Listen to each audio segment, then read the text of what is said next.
2వ అధ్యాయం 16వ వచనం మధ్య వరకు ఎవరైనా చదవండి. సంఘముల కోసరము ఈ సంగతులను గూర్చి మీకు సాక్ష్యం ఇచ్చుటకు యేసు అను నేను నా దూతను పంపి ఉన్నాను. కృపగల తండ్రి యేసయ్య, ఈ మాటలు మీ వెనికిడిలో, నీ సన్నిధిలో, నీ పాదాల దగ్గర ఉన్న మమ్మల్ని కృపతో జ్ఞాపకం చేసుకుని మాట్లాడి బలపరచి ధైర్యపరచి నైనా మా పందెపు రంగంలో పరిగెత్తు రంగంలో చేయండి, అలసిపోయేది మీరే మాకు తోడే మహిమ పొందాం. యేసునామమును బట్టి అడుగుతున్నాను తండ్రి, ఆమేన్. పిల్లరా, కొద్ది సమయం ఇంతసేపు విన్నాం, ఒక అంశం నేర్చుకున్నాం. తీర్పు తీర్చే వాళ్ళంగా మనం ఉండాలి, న్యాయంగా తీర్పు తీర్చాలి. అది కూడా మనకు జరిగేటప్పుడు, అన్యాయం జరిగేటప్పుడు కాదు, ఇతరులకు అన్యాయం జరిగేటప్పుడు మనం బాధపడాలి. అది దేవుడు మనకు నేర్పిస్తున్నటువంటి విషయం. ఇప్పుడు ఇంకొక విషయం మనం వినాలి. ఎందుకంటే వాక్యంగా ప్రకటన 22:16 చదివి, సంఘముల కోసం ఈ సంగతులను గూర్చి మీకు సాక్ష్యం ఇచ్చుటకు యేసు అను నేను నా దూతను పంపి. ఇది మాట మనం కొద్ది కష్టమైన వినాలి. సంతోషపరచడానికే కాదు, వాక్యం తెలుసుకొని గ్రహించి జ్ఞానం కలిగి ఉండి సాతాను ఎదిరించడానికి కూడా కొన్నిసార్లు మనకు దేవుని వాక్యం ఆహారమే కాదు, ఇప్పుడు ఆయుధం. ప్రకటన గ్రంథము అనేది ఎవరి కోసం అన్నాడు స్టార్టింగ్? సంఘముల కోసం, దేవుని సంఘం కోసం రాయబడింది ప్రకటన గ్రంథం. చాలా స్థలాల్లో బోధకులు, నాయకులు ఏం చెప్తున్నారు తెలుసా? ప్రకటన గ్రంథం మన కోసం కాదంట. మొదటి 3 అధ్యాయాలే మన కోసం. 4వ అధ్యాయంలో యోహాను దేవుడు అన్నాడు, సంఘంతోనే అంటున్నాడు, యోహానుతో కాదు. పైకి ఎక్కిరా, ఇక మీదట జరగబో సంగతులు నీకు చూపిస్తా, పరలోక దర్శనాలు నీకు చూపిస్తానని 4వ అధ్యాయంలో అన్నాడు. కాబట్టి ఇది మనకు అక్కర్లేదు. ఇక సంఘం ఎత్తుపడింది అప్పటికే పరలోకానికి. ఇక జరిగే 4వ అధ్యాయం నుంచి లాస్ట్లో 2 అధ్యాయాల వరకు మనకు కాదు అని బోధిస్తున్నాడు. చాలా డైరెక్ట్ లాస్ట్ లో దేవుడు ఏమంటానంటే, ఇప్పుడు ఆ ప్రశ్నకు జవాబుగా ప్రకటన గ్రంథం ఎవరి కోసం అనే ప్రశ్న, సంఘముల కోసం. హల్లెలూయా. ప్రశ్నలు జవాబులు, ప్రశ్న అని ఉంటుంది, జవాబు అని ఉంటుంది. దేవుని దాసులక కాదా ఇది అంటే, అక్కడనే 6వ వచనంలో మధ్యలో, ప్రవక్తల ఆత్మలకు దేవుడకు ప్రభువు త్వరలో సంభవింపవలసిన వాటిని తన దాసులకు చూపుటకై తన దూతను పంపిను. మీకు చాలాసార్లు చెప్పాను, దేవుడు తన ప్రవక్తలకు చెప్పేటప్పుడు ఎక్స్ప్లెయిన్ చేయడానికి ఎవరు పెడతాడు? దేవదూతలను పెడతాడు. చూడండి, బైబిల్లో ఉండే పరిశుద్ధులు దేవదూతలతో డీలింగ్స్ అన్నారు. చచ్చిపోయే లోపల ఒకసారైనా నువ్వు దేవుని చూడాలి, దేవదూతలను చూడాలి అనుకో. లోపల చచ్చిపోయే లోపల నేను కలెక్టర్ కాదు, చచ్చిపోయే లోపల కోర్టు సంపాదించాలి కాదు. చనిపోయే లోపల నువ్వు యేసు దర్శనాన్ని కలిగిన వాడు, దేవదూతలతో మాట్లాడేవాడు, దేవుని స్వరం వినేవాడిగా ఉండాలి. ఎవరికి మాట్లాడుతున్నాడు, చూపిస్తున్నాడు అంటే విషయాలు తన దాసులకు చూపుటకై. ఏమండి, ప్రకటన గ్రంథంలోని విషయాలు ఎందుకు ఇంపార్టెంట్ అని నేను చెప్తున్నాను, మీరు నా వైపు చూడాలి.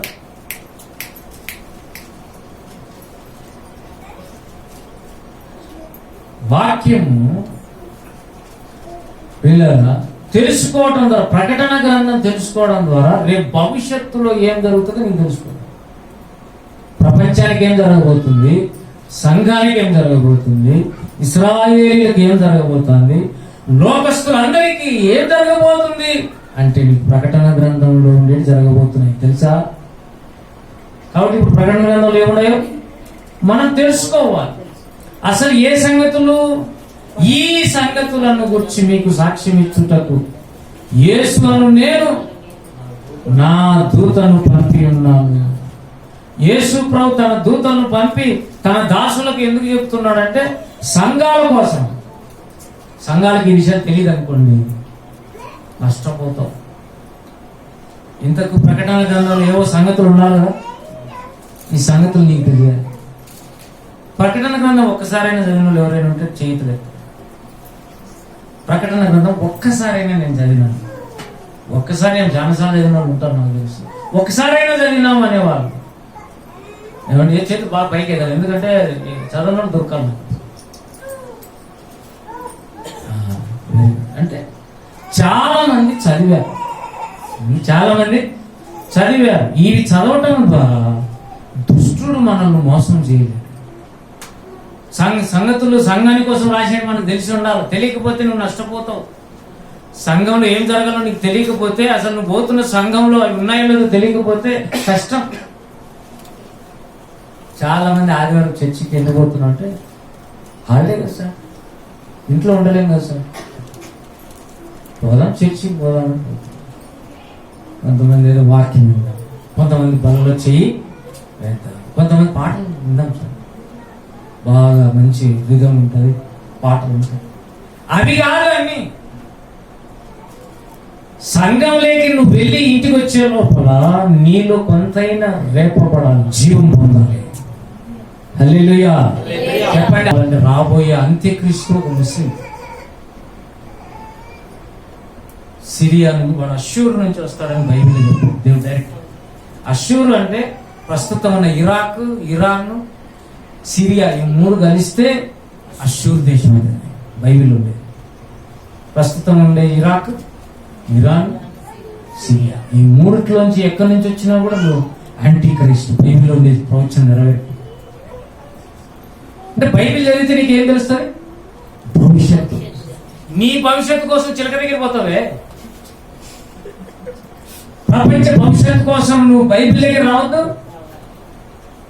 ప్రకటన గ్రంథం చదవండి. సంఘాని కోసం దేవుడు అన్ని రాయించి పెట్టాడు, అవి నీకు తెలియాలంటే ప్రకటన గ్రంథం చదవాలట. ఇంతకు ఏం రాసినాడో నేను చక్కగా చెప్తున్నా. ఫస్ట్ క్రూర మృగాలు రెండింటి గురించి రాశాడు.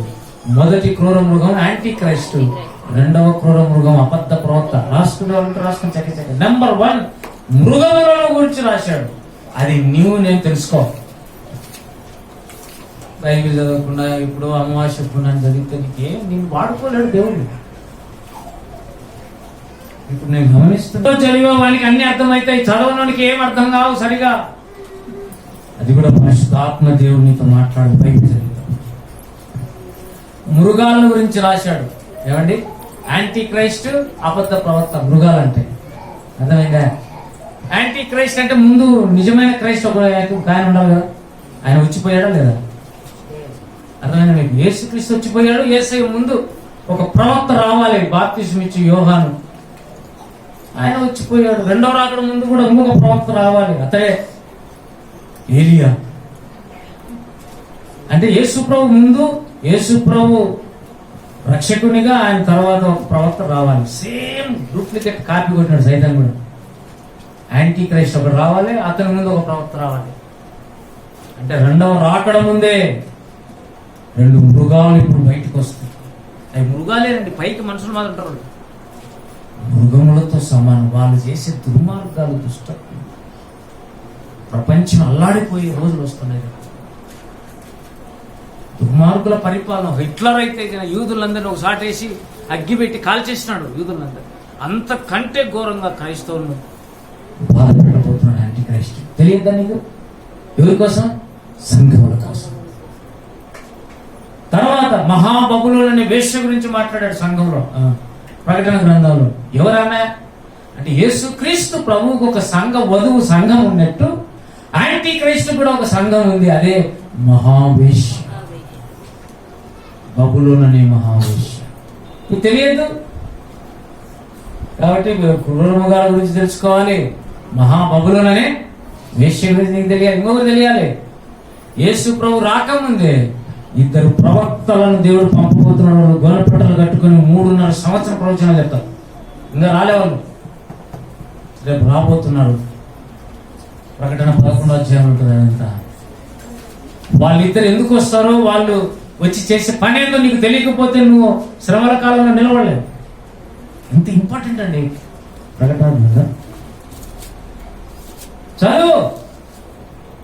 ఇంతలా పుస్తకాలు చదివి కష్టపడుతున్నాము, మార్కులు వస్తున్నాయి, ఏదో డబ్బులు కూడా వస్తున్నాయి జ్ఞానంతో. కానీ దేవుని జ్ఞానం కావాలంటే పరిశుద్ధ గ్రంథం చదవాలి. తర్వాత ఇతర ప్రవక్తలే కాదు, సాతాను సామ్రాజ్యాన్ని అంతా దేవుడు నాశనం చేయబోతున్నాడు. ప్రకటన గ్రంథంలోనే ఉంది అదంతా. అంధకార రాజ్యం ఉంది చూసారా కొలస్సీ 1లో, మీరు దేవుని కుమారుని రాజ్య సంబంధులుగా ఉండుటకు అంధకార రాజ్యం నుంచి దేవుడు మిమ్మల్ని విడిపించి అందే. అంధకార రాజ్యాన్ని దేవుడు ఎట్లా నాశనం చేయబోతున్నాడో అదంతా ప్రకటన గ్రంథంలో ఉంది. ఏంటి అంధకార రాజ్యం అంటే? సైతాను అనుచరులు, సైతాను వారి అనుచరులు. రక్షణ పొందని వారంతా రేపు సాతానుతో పాటు నరకకు అగ్నిగుండం లేకపోతున్నాడు. అందుకే ప్రకటన గ్రంథంలో ఏమన్నాడు 21:8, తిరిగి వారును అవిశ్వాసులను, అసహ్యులను, నరహంతకులను, వ్యభిచారులను, మాంత్రికులను, విగ్రహారాధికులను, అబద్ధికులందరూ అగ్నిగుండంలో నుండి గుండంలో పాలు పొందుదురు. ఇది రెండవ ఏంటండి?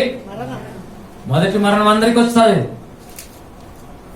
కానీ రెండవ మరణము యేసు లేని వాళ్ళకి వస్తుంది. త్వరపడి నువ్వు యేసయ్యకు రెండవ జన్మ, నూతన జన్మ పొందలేదనుకో, రెండవ మరణంలో పాల్గొంటావు. ఇంత బతికి ఇంటి వెనక చచ్చిపోయినాడని ఒక సామెత. ఏం సామెత?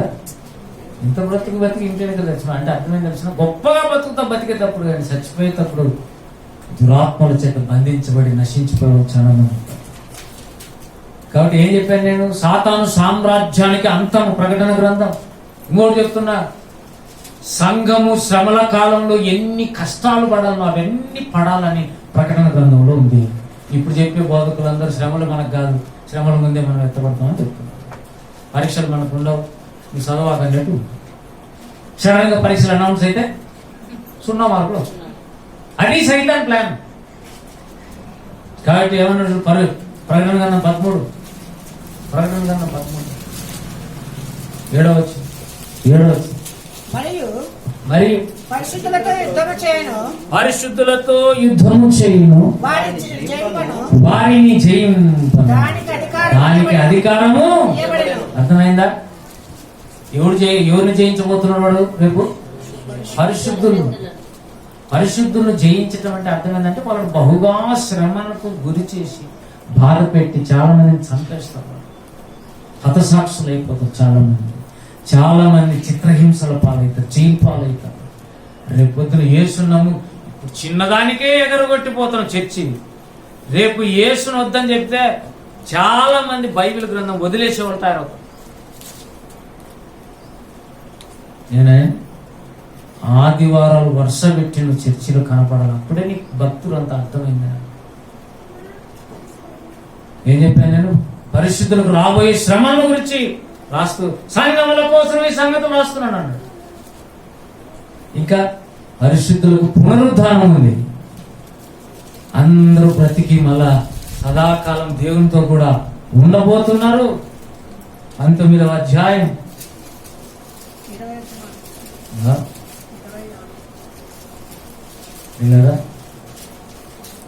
చూడండి, 20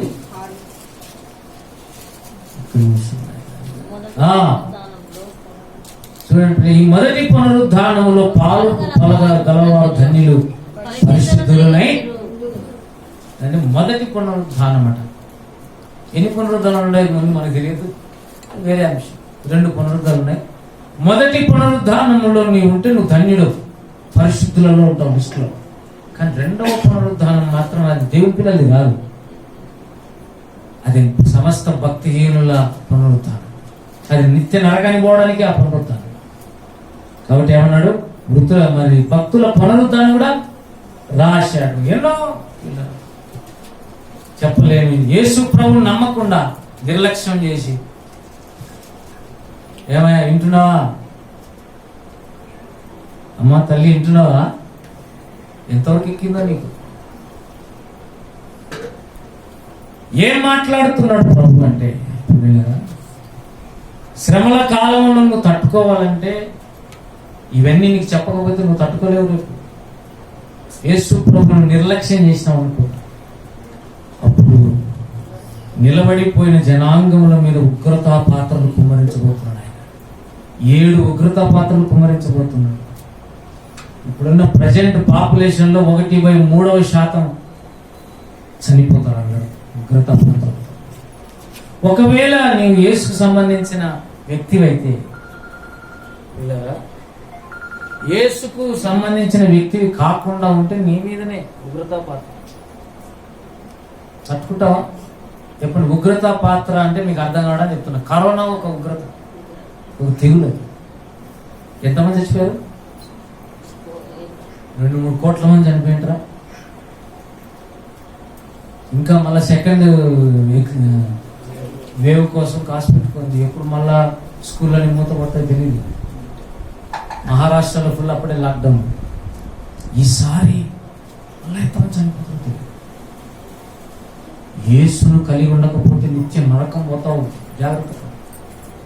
కాబట్టి ఈ సంగతులన్నీ ఎవరు చెప్తున్నాడు ఆయన? సంఘముల కోసం. నువ్వు 22 అధ్యాయాలు చదివితే అనేక విషయాలు దేవుడు నీకు చెప్తాడు.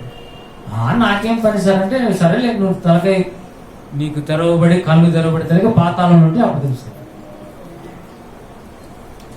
పాతాళం పోయి అప్పుడు కళ్ళు తెరిచి అయ్యో నేను అప్పుడు నాకు సరే పట్టించుకోకపోతున్నాను, అప్పుడు ఏడిస్తే ఏం ప్రశ్న? అన్నీ చేతులు కాలకు ముందే ఏమంటా ఆకులు కట్టుకోవాలి. కాలేక మెడిసిన్ వాడేది కాదు. అందుకే prevention is better than cure. ముందు నీవు జాగ్రత్త పడు, రోగం వచ్చినా కాదు. అది దేవుడు మనతో మాట్లాడుతున్న విషయం ఏంటంటే, సంఘానికి భవిష్యత్తులో జరగబోయే కార్యాలు నీకు తెలియాలి అంటే ప్రకటన గ్రంథం మీద నీకు ఒక అవగాహన ఉండాలి. ప్రకటన గ్రంథమే కాదు, ఓఫీరన్న రాసిన యుగాంతం పుస్తకం చదువు బాగా. ఒక ఆయన 150 సార్లు చదివారంట పుస్తకం. ఎంత ఇంట్రెస్ట్ ఉండదు పిల్లరా. మనకంత శ్రద్ధ దేవుడు చూడాక. ఎవరు చదువుతారండి బైబిల్ అంటే? అందుకే రండి నీ జీవితం అట్లా. దేవుని మనం ఏమడగా తెలుసా? మీ పట్ల శ్రద్ధ కలిగిన జీవితం, సీరియస్నెస్. కొంతమందికి చిన్న చిన్న విషయాలు సీరియస్ ఉంటుంది, కొంతమంది పెద్ద పెద్ద విషయాలు కూడా నిర్లక్ష్యం ఉంటుంది. కొంతమంది చిన్న పాము కనబడితే పెద్ద కట్టుతో కొడతారు. చిన్న పాము కూడా అట్లా. పెద్దలు ఏం చెప్పినారండి? చిన్న పాము కూడా, చిన్న చిన్న విషయాలు కూడా నువ్వు ప్రార్థన ఎక్కువ చేసి చేయించుకోవాలని అర్థం. హల్లెలూయా. పెద్ద పెద్ద సమస్యలు వచ్చినాక అప్పుడు పెద్ద కట్టె కోసం వెతికితే కట్టె దొరకలేదు అనుకో. నేను కూడా పాము, మనకు వచ్చే శ్రమలను కష్టాలను అన్నింటినీ ప్రార్థనతో జయించాలి. దేవుని స్తోత్రం కలుగును గాక. పిల్లల సంఘాన్ని గురించి నాకు బాగా అర్థం కావాలా అనే వాళ్ళు ఎవరైనా ఉంటే వాళ్ళు ప్రకటన గ్రంథం ఎక్కువగా చదువుతావా? 50 దేవుడు మిమ్మల్ని బహుగా దీవిస్తాడు. మీ ఇంట్లో కూడా దేవుని ఆత్మశక్తి ఉంటుంది, వాక్యం ఉంటుంది.